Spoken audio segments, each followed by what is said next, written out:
खालिद रज़ी अल्लाह अन्हु काफी अरसे तक अबू उबैदा रज़ी अल्लाह अन्हु की कमान में लड़ते रहे। अबू उबैदा रज़ी अल्लाह अन्हु तमाम प्लानिंग उन्हीं के मशवरे से करते थे और ये दोनों कमांडर मिलकर जंगी तैयारी करते थे।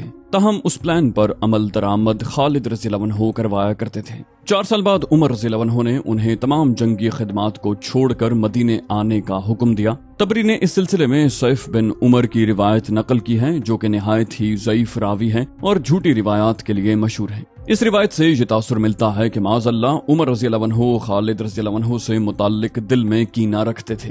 खिलाफत संभालते ही उन्होंने खालिद रज़ी अल्लाह अन्हु को माजूल करके मदीने वापस बुला लिया, उनकी तस्लील की और उनका आधा माल लेकर बैतुल माल में दाखिल फरमा दिया। उनका ख्याल था कि खालिद रज़ी अल्लाह अन्हु ने माज़अल्लाह माल गनीमत में खयानत की है। ये एक निहायत ही नाकाबिल एतमाद और ज़ईफ रिवायत है और उन दोनों बुजुर्गों पर बहतान है। हाँ, ऐसा जरूर मुमकिन है कि खालिद रज़ी अल्लाह अन्हु से माल गनीमत के हिस्सों की तकसीम में कोई गलती हो गई हो। उमर रज़ी अल्लाह अन्हु ने हिसाब किया तो उनकी तरफ कुछ रकम जायद निकली, जो उमर रज़ी अल्लाह अन्हु ने उनसे लेकर बैतुल माल में दाखिल कर दी और शाम के लोगों को तहरीर लिख कर भेजी, जिसमें खालिद रज़ी अल्लाह अन्हु की माजूली की वजूहात बयान की। रिवायत यह है, जब खालिद रज़ी अल्लाह अन्हु उमर रज़ी अल्लाह अन्हु के पास पहुंचे तो उनसे शिकायत की और कहा, मैंने आपकी ये शिकायत मुसलमानों के सामने भी बयान की थी, वल्लाह आपने मुझसे अच्छा सलूक नहीं किया। उमर रज़ी अल्लाह अन्हु ने फरमाया, ये बताइए कि आपके पास ये दौलत कहाँ से आई? उन्होंने जवाब दिया, माल गनीमत और मेरे मुकर्ररा हिस्सों से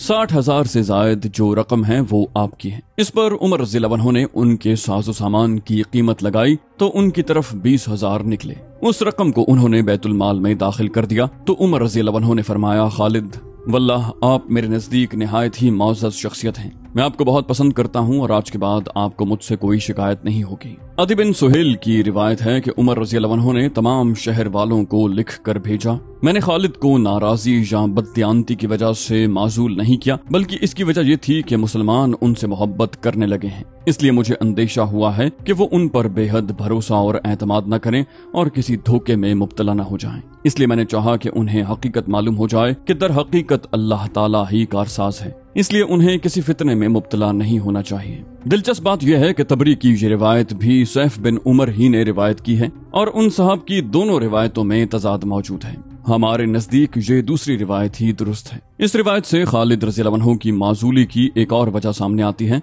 और वो ये है कि बाज मुसलमानों के अंदर ये तसव्वुर पैदा हो गया था कि जो फुतूहात हो रही हैं वो खालिद रज़ी अल्लाह अन्हु की मौजूदगी की वजह से हैं। इस तरह से उनमें शख्सियत परस्ती पैदा हो सकती थी। अगला मार्का एक ही हफ्ते के बाद आ गया। अबू उबैदा रज़ी अल्लाह अन्हु को फौज की कमान लिए अभी एक हफ्ता ही गुजरा था। उन्हें इत्तला दी गई कि एक अजनबी उनसे मिलने आया है, अपने आप को अरबी जाहिर करता है लेकिन ईसाई है। अबू उबैदा रज़ी अल्लाह अन्हु ने उसे बुला लिया। अजनबी तन्हाई में बात करना चाहता था। अबू उबैदा रज़ी अल्लाह अन्हु ने सबको बाहर निकाल दिया। उस ईसाई ने कहा, क्या मुसलमान सालार आला एक ईसाई अरब पर एतबार करेगा? अगर माल गनीमत की जरूरत है तो एक जगह बताता हूँ, हमला करें और मालामाल हो जाएं। अबू उबैदा रज़ी अल्लाह अन्हु ने पूछा, पहले ये बता कि तू हम पर इतनी मेहरबानी करने क्यों आया है? रूमी तेरे हम मजहब हैं, तू उन्हें क्यों नुकसान पहुंचा रहा है? ईसाई ने जवाब दिया, अपने वतन की खातिर। रूमी मेरे हम मजहब तो हैं, लेकिन जिंदा ईसाइयों को शेरों के आगे रूमियों ने ही डाला था और ईसा को मसलूब करने वाले रूमी ही थे।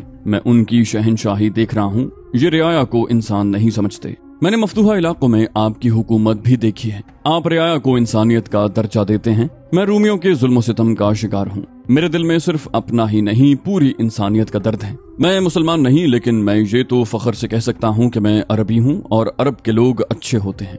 उस ईसाई अरब ने अबू उबैदा रज़ी अल्लाह अन्हु को मुतासिर कर लिया। अबू उबैदा रज़ी अल्लाह अन्हु ने उससे पूछा कि वो कौन सी जगह बता रहा है जहाँ हमला करना है। ईसाई अरब ने जवाब दिया, अबुल कुद्स, और ये बताकर के ये मकाम अबुल कुद्स कितनी दूर और कहाँ है अबू उबैदा रज़ी अल्लाह अन्हु को बताया। 2-3 दिनों के बाद वहाँ एक मेला शुरू होने वाला है, उसमें दूर दूर के ताजिर बेचने के लिए माल लाएंगे, बड़ी कीमती अशिया की दुकानें लगेंगी, बड़े दौलतमंद खरीदार आएंगे। अगर आपको माल गनीमत चाहिए तो छोटा सा एक दस्ता भेजकर सारे मेले का माल समेट लें। अबू उबैदा रज़ी अल्लाह अन्हु ने पूछा, क्या इस मेले की हिफाजत के लिए रूमी फौज का कोई दस्ता वहाँ है? ईसाई अरब ने जवाब दिया, नहीं होगा। मैं ये जानता हूँ कि बहीरा रूम के साहिली शहर तिराबलस में रूमी फौज मौजूद है। वहाँ से फौज इतनी जल्दी अबुल कुद्स नहीं पहुँच सकती। आपके लिए मैदान साफ है। वो जाने के लिए उठ खड़ा हुआ, कहने लगा, मुझे ज्यादा देर यहाँ नहीं रुकना चाहिए, और वो चला गया।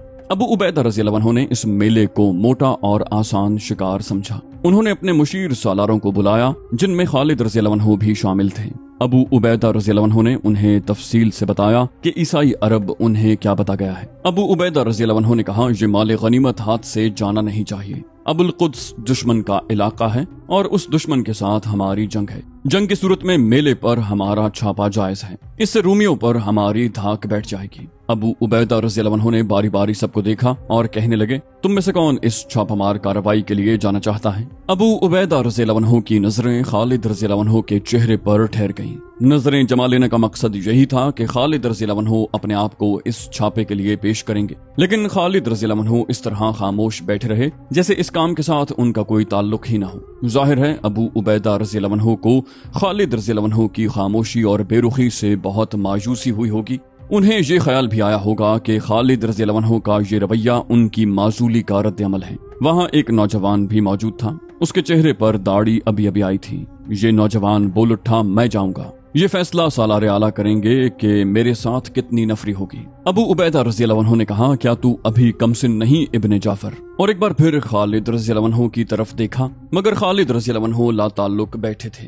नौजवान ने जवाब दिया, अमीनुल उम्मत, मैं मदीने से आया ही क्यों हूँ? मैं कुछ करके दिखाना चाहता हूँ। क्या मेरे बुजुर्ग भूल गए हैं कि मेरे सर पर अपने शहीद बाप का कर्ज है? अमीनुल उम्मत, मैं कमसिन जरूर हूँ लेकिन अनाड़ी नहीं हूँ, बुज़दिल नहीं हूँ, कुछ सीख कर आया हूँ। क्या मेरे बुजुर्ग मेरी हौसला शिकनी करेंगे? अबू उबैदा रज़ी अल्लाह अन्हु ने कहा, खुदा की कसम इब्ने जाफर, तेरी हौसला शिकनी नहीं होगी। 500 सवारों का दस्ता ले ले, तू उस दस्ते का सालार होगा। अबू उबैदा रज़ी अल्लाह अन्हु ने एक कमसिन लड़के को 500 सवारों का सालार गालिबन ये सोचकर बना दिया था कि ये छापा निहायत आसान था। वहाँ पर कोई फौज नहीं थी जो उन सवारों के मुकाबले में आती। ये नौजवान कोई आम सा लड़का नहीं था, उसका नाम अब्दुल्लाह था और वो रसूल करीम सल्लल्लाहु अलैहि वसल्लम के चचाजाद भाई जाफर रज़ी अल्लाह अन्हु का बेटा था। जाफर रज़ी अल्लाह अन्हु मौता की लड़ाई में शहीद हो गए थे। उस रात चांद पूरा था। शाबान की 15 तारीख थी। ईसवी सन के मुताबिक ये 14 अक्टूबर 634 ईस्वी की रात थी। नौजवान अब्दुल्लाह 500 सवारों को साथ लेकर रात में रवाना हुए। उनके साथ आशिक रसूल सल्लल्लाहु अलैहि वसल्लम और नामवर मुजाहिद अबू ज़र ग़िफ़ारी रज़ी अल्लाह अन्हु भी थे। ये दस्ता उस वक्त रवाना किया गया था जब मेला शुरू हो चुका था। अब्दुल्लाह का दस्ता सुबह तुलू हो चुकी थी जब वहां पहुंचा। मेला क्या था? वो तो खैमों, शामियानों और कनातों का एक गांव आबाद था और ये गांव बहुत ही खूबसूरत था। दुकानों पर बड़ा ही कीमती माल सजा हुआ था। मेले की रौनक जाग उठी। अब्दुल्लाह नौजवान था, वो अपने आप को अनाड़ी नहीं समझता था, लेकिन अनाड़ीपन का मुजाहरा किया। सबसे पहले उन्हें एक दो जासूस ये देखने के लिए भेजने चाहिए थे कि रूमी फौज का कोई दस्ता करीब कहीं मौजूद है या नहीं, और मेले में जो लोग आए हुए हैं वो बहरूप में रूमी फौजी तो नहीं। उसने वहां जाते ही हमले का हुक्म दे दिया। 500 मुसलमान सवार मेले के इर्द गिर्द घेरा डालने लगे और अचानक कमोबेश 5000 रूमी सवार जाने कहां से निकल आए और वो मेले और मुसलमान सवारों को नरगे में लेने लगे। 500 का मुकाबला 5000 से था और सूरत ये पैदा हो गई थी कि मुसलमान सवार घेरे में आ गए थे। उनकी तबाही लाजमी थी। ये 5000 रूमी सालार मेले की हिफाजत के लिए वहाँ करीब ही मौजूद थे। उन्हें मालूम था कि मुसलमान बहुत तेज पेशकदमी किया करते हैं, कहीं ऐसा न हो कि मुसलमान फौज अचानक आ जाए और मेले को लूट ले। मुसलमान सवार रूमी सवारों के घेरे से निकलने के लिए घोड़े दौड़ा रहे थे, लेकिन कहाँ 500 और कहाँ 5000। मुसलमान जिधर जाते थे उधर से रोक लिए जाते थे। मेले में भगदड़ मच गई। लोगों की चीखों पुकार थी। दुकानदार अपना माल समेट रहे थे और जिनके पास रकमें थीं वो भाग रहे थे।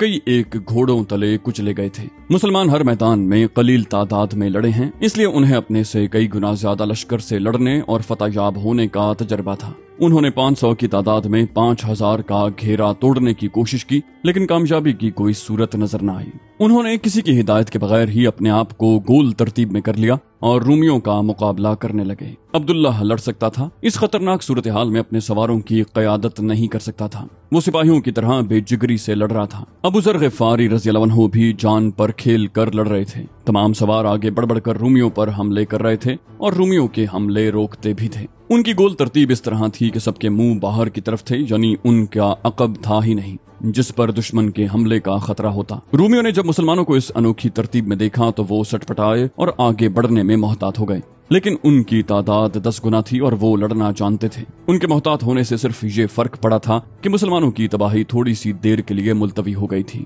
ये मुमकिन ही नहीं था कि 500 सवार 5000 सवारों के नरगे से जिंदा निकल आते। ये 500 मुजाहिदीन अपने सालार आला की एक खतरनाक लग़ज़िश की सजा भुगत रहे थे। अबू उबैदा रज़ियल्लाहु अन्हु अमीनुल उम्मत थे, ज़ुहद व तक़वा में बेमिसाल थे। सहाबा इकराम में उनका मकाम सबसे बुलंद था, लेकिन हुकूमत करने के लिए और फौज की क़यादत के लिए और जंगी उमूर और कार्रवाइयों में फैसले करने के लिए सिर्फ इन औसाफ की जरूरत नहीं होती, बल्कि ये औसाफ बाज़ हालात में कौम और फौज को ले डूबते हैं। अबू उबैदा रज़ियल्लाहु अन्हु की सादगी का ये असर के उन्होंने एक ईसाई पर एतमाद किया और महज माल गनीमत की खातिर 500 सवारों को एक नौजवान की क़यादत में ये मालूम किए बगैर भेज दिया कि वहाँ दुश्मन की फौज मौजूद है या नहीं। अबू उबैदा रज़ियल्लाहु अन्हु अपने सालारों के साथ बैठे हुए थे। दमिश्क फतह हो चुका था, अगली पेशकदमी का मंसूबा तैयार हो रहा था और फौज आराम कर रही थी। एक घुड़सवार घोड़ा सरपट दौड़ाता अबू उबैदा रज़ियल्लाहु अन्हु के खेमे के करीब आकर रुका। सवार कूद कर उतरा और दौड़ता हुआ खेमे में दाखिल हो गया। वो हाँप रहा था, उसके चेहरे पर गर्द की तह जमी हुई थी। सब उसकी तरफ मुतवज्जे हो गए। उसने अबू उबैदा रज़ियल्लाहु अन्हु से कहा, सालारे आला, वो सब मारे जा चुके होंगे, वो घेरे में आए हुए हैं। अबू उबैदा रज़ियल्लाहु अन्हु ने घबराए हुए लहजे में पूछा, कौन? किसकी बात कर रहे हो? कौन किसके घेरे में आ गया है? सवार ने कहा, अबुल कुद्स के 500 सवारों की बात कर रहा हूँ। उनकी मदद को जल्दी पहुँचे, एक भी जिंदा नहीं रहेगा। जिन मौरिखों ने ये वाकया लिखा है उन सब ने लिखा है कि ये वाहिद सवार था जो मेले में भगदड़ मच जाने से फायदा उठाते हुए रूमियों के घेरे से निकल आया था। अभी घेरा मुकम्मल नहीं हुआ था। उस मुजाहिद ने अंदाजा कर लिया था कि उसके साथियों का क्या अंजाम होगा। उसने इंतहाई तेज रफ्तार से घोड़ा दौड़ाया और दमिश्क पहुंचा था। उसने बड़ी तेजी से बोलते हुए तफसील से बताया कि अबुल कुद्स के मेले में क्या हुआ और क्या हो रहा है। अबू उबैदा रज़ियल्लाहु अन्हु का रंग जर्द हो गया। उन्होंने खालिद रज़ियल्लाहु अन्हु की तरफ देखा। खालिद रज़ियल्लाहु अन्हु के चेहरे पर परेशानी का गहरा तासुर था। अबू उबैदा रज़ियल्लाहु अन्हु ने खालिद रज़ियल्लाहु अन्हु से इल्तिजा के लहजे में कहा, अबू सुलेमान, अल्लाह के नाम पर अबू सुलेमान, तेरे सिवा उन्हें घेरे से और कोई नहीं निकाल सकता, फौरन जाओ। खालिद रज़ियल्लाहु अन्हु ने जोश से उठते हुए कहा, अल्लाह की मदद से ही मैं उन्हें घेरे से निकालूंगा। मैं तेरे हुक्म के इंतजार में था, अमीनुल उम्मत। अबू उबैदा रज़ियल्लाहु अन्हु ने कहा, मुझे माफ कर देना अबू सुलेमान, मैंने तेरी नियत पर शक किया था, इसलिए हुक्म न दिया। मेरा ख्याल था कि माजूली ने तेरे ऊपर बहुत असर किया है। खालिद रज़ियल्लाहु अन्हु ने कहा, खुदा की कसम, मुझ पर एक बच्चे को सालारे आला मुकर्रर कर दिया जाए तो मैं उसका भी मुती रहूंगा। मुझे तो रसूलुल्लाह सल्लल्लाहु अलैहि वसल्लम के अमीनुल उम्मत ने कहा है, क्या मैं ऐसे गुनाह की जुर्रत कर सकता हूँ कि तेरा हुक्म न मानूं? मैं तो तेरे कदमों की खाक की बराबरी भी नहीं कर सकता। और बता दे सबको कि अबू सुलेमान इब्न वलीद ने अपनी जिंदगी इस्लाम के लिए वक्फ कर दी है। मौरिख वाक़िदी लिखते हैं कि अबू उबैदा रज़ियल्लाहु अन्हु की आंखों में आंसू आ गए और वो कुछ देर इब्न वलीद को देखते रहे। फिर कहा, तुझ पर अल्लाह की रहमत हो, जा अबू सुलेमान,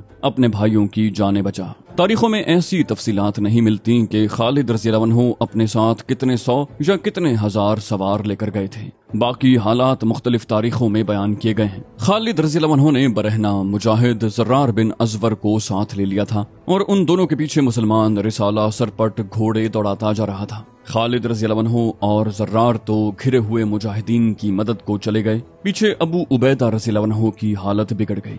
वो दुआ के लिए हाथ उठाकर गिड़गिड़ाने लगे, या अल्लाह अल्लाह अल्लाह। खलीफतुल मुस्लिमीन उमर ने मुझे लिखा था कि माल गनीमत के लालच में मुजाहिदीन को ऐसी मुश्किल में न डालना कि उनकी जानें ज़ाया हो जाएं। उमर ने लिखा था कि फैसला करने से पहले देखभाल कर लेना। या अल्लाह, मुझे माफ कर देना, मुझसे ये क्या फैसला हुआ। मैंने एक ईसाई की बात को सच माना और मैंने एक कमसिन लड़के को 500 सवारों की कमान दे दी और उसे इतना भी न कहा कि वो अपने दस्ते को दूर रोककर हदफ की देखभाल जरूर कर ले। अबू उबैदा रज़ियल्लाहु अन्हु के सालार उन्हें तसल्लियां देते रहे, लेकिन अबू उबैदा रज़ियल्लाहु अन्हु ने जो 500 कीमती सवारों को अपनी लग़ज़िश की भट्टी में झोंक दिया था उस पर वो मुतमईन नहीं थे। खालिद रज़ियल्लाहु अन्हु और ज़र्रार अपने सवारों के साथ इंतहाई रफ्तार से अबुल कुद्स पहुंचे। वहां मुजाहिदीन की हालत बहुत बुरी थी। खालिद रज़ियल्लाहु अन्हु के हुक्म से उनके सवारों ने तकबीर के नारे लगाने शुरू कर दिए। इन नारों से उनका मकसद ये था कि घेरे में आए हुए मुसलमान सवारों की हौसला अफजाई हो और रूमियों पर दहशत तारी हो। उसके बाद खालिद रज़ियल्लाहु अन्हु ने अपना नारा बुलंद किया, अना फारिस अल जदीद, अना खालिद बिन अल वलीद। रूमियों ने पहले मार्कों में ये नारा सुना था। इस नारे के साथ ही मुसलमानों ने उन्हें जिस हालत में काटा और भगाया था उसे तो वो बाकी उम्र नहीं भूल सकते थे। रूमी सवार अपने नरगे में लिए हुए मुसलमानों को तो भूल ही गए, खालिद रज़ियल्लाहु अन्हु ने अपने सवारों को फैलाकर बर्क रफ्तार हमला करवाया ताकि रूमियों को आमने सामने की लड़ाई की तरतीब में आने की मोहलत ही न मिले। खालिद रज़ियल्लाहु अन्हु को अपनी एक कमजोरी का एहसास था। वो दमिश्क से घोड़ों को दौड़ाते हुए अबुल कुद्स पहुंचे थे। घोड़े थक गए थे, उनके जिस्मों से पसीना टपक रहा था। खालिद रज़ियल्लाहु अन्हु की कोशिश ये थी कि रूमियों को जल्दी भगाया जाए, वरना घोड़े जवाब दे जाएंगे। ज़रार बिन अज़वर ने अपना ही कमाल दिखाया, जिस पर वो रूमियों में मशहूर हो गए थे। उन्होंने अपनी खौद, ज़र्रा और अपनी कमीज भी उतार फेंकी और रूमियों पर टूट पड़े। रूमी सवार इतनी आसानी से पीछे हटने वाले नहीं थे। वो अपने नरगे में लिए हुए मुसलमान सवारों में से कई एक को शहीद और ज्यादातर को शदीद जख्मी कर चुके थे। उनमें से जो बच गए थे उन्हें खालिद रज़ियल्लाहु अन्हु के आ जाने से नया हौसला मिला। रूमी खालिद रज़ियल्लाहु अन्हु और ज़र्रार के सवारों के मुकाबले के लिए मुड़े तो पीछे से उन बचे कुचे सवारों ने उन पर हल्ला बोल दिया जो कुछ देर पहले तक उनके नरगे में आए हुए थे। मार्का खूरेज और तेज था। अब रूमी घेरे में आ गए थे। उनकी तादाद ज्यादा थी। वो सुकड़ते थे तो उनके घोड़ों को खुलकर हरकत करने की जगह नहीं मिलती थी। मुसलमान सवारों ने उन्हें बुरी तरह काटा और ज्यादा वक्त नहीं गुजरा था कि रूमी सवार मार्के से निकल निकल कर भागने लगे। आखिर वो अपनी बहुत सी लाशों और शदीद जख्मियों को पीछे छोड़कर भाग गए। उन मुसलमान सवारों का जानी नुकसान कम न था जो रूमियों के घेरे में लड़ते रहे थे। खालिद रज़ियल्लाहु अन्हु ने हुक्म दिया कि मेले का सामान इकट्ठा किया जाए। उन्होंने बहुत से मुजाहिदीन को जख्मियों और लाशों को उठाने पर लगा दिया। खालिद रज़ियल्लाहु अन्हु की अपनी ये हालत थी कि उनके जिस्म पर कई जख्म आए थे और उनके कपड़े खून से सुर्ख हो गए थे। उन्हें उन जख्मों की जैसे परवाह ही नहीं थी। जख्म खालिद रज़ियल्लाहु अन्हु के लिए कोई नई चीज नहीं थे। उनके जिस्म पर उस वक्त तक इतने जख्म आ चुके थे कि मजीद जख्मों की जगह ही नहीं थी। खालिद रज़ियल्लाहु अन्हु वापस दमिश्क आए। वो जो माल गनीमत साथ लाए थे वो बहुत ज्यादा और कीमती था। जख्मी होकर गिरने वाले और मरने वाले रूमियों के सैकड़ों घोड़े भी उनके साथ थे, मगर उस माल गनीमत के लिए बड़ी कीमती जानों की कीमत दी गई थी। अबू उबैदा रज़ियल्लाहु अन्हु को इस जानी नुकसान पर बहुत अफसोस था। अलबत्ता उन्हें ये देखकर इत्मीनान हुआ कि खालिद रज़ियल्लाहु अन्हु ने अपने खिलाफ ये शक दूर कर दिया था कि माजूली की वजह से उनमें पहले वाली दिलचस्पी और जोशो खरोश नहीं रहा। खालिद रज़ियल्लाहु अन्हु ने अपना जिस्म जख्मी करवा के ये साबित कर दिया था कि माजूली का उन पर जरा सा भी असर नहीं हुआ। तो दोस्तों, ये थी हमारी आज की एपिसोड। उम्मीद करते हैं आपको हमारी एपिसोड पसंद आई होगी। जाने से पहले इस वीडियो को लाइक, शेयर और कमेंट करना मत भूलिए। और अगर आप हमारे चैनल पर नए हैं तो इसे सब्सक्राइब कीजिए और बेल आइकन पर क्लिक कीजिए ताकि आपको तमाम वीडियोस फौरन मिलती रहें। अगली वीडियो तक के लिए अपना ख्याल रखिए। अल्लाह हाफिज।